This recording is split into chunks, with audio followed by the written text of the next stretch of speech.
এখানে রোহিণী তিথিতে আমাদের এখানে জল ঢালা হয় শিবের মাথায়। তো এরা যমুনা নদী থেকে, যমুনা ব্রিজের ওখানে আছে কুইলাপাল, সেখান থেকে জল নিয়ে আসে। এখান থেকে বোধহয় মানে মোটামুটি কত কিলোমিটার হবে, 5-6 কিলোমিটারের বেশি হতে পারে, আমি ঠিক আন্দাজে বলছি, আরও বেশি হবে। তো ছোটো ছোটো বাচ্চাদের তোমরা দেখো কি উৎসাহে গেছে, আবার সেই ভোর থেকে উঠে এদের আনন্দের সীমা নাই, আবার এসেছে এতটা রাস্তা জল নিয়ে।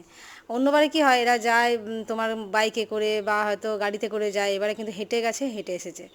তো আর এখানে দেখো এরা পৌঁছে বাবার মাথায় জল ঢালার পরে এখানে এদেরকে শরবত খাওয়ার ব্যবস্থা করেছে আমাদের এখানে যে গ্রামের বয়স্ক মহিলারা, তাদের উদ্যোগে আবার এই ব্যবস্থাটা হয়েছে। তাদেরকে শরবত খাওয়ানো হবে আর সে সাথে কিছু বিস্কিটসও দেওয়া হচ্ছে এদেরকে। তো এদের বাচ্চাদের আনন্দ উৎসাহটা এদের মানে এরা কোনো পরিশ্রমই মনে করে না। আর এত মানে যাচ্ছে সবাই একসাথে, দেখতেও বেশ ভালো মানে লাগছে। এটি আমার পুত্র, সব যারা ঠাকুমা হয় সম্পর্কে তাদের সঙ্গে মজা করছে, তাদের সঙ্গে ছবি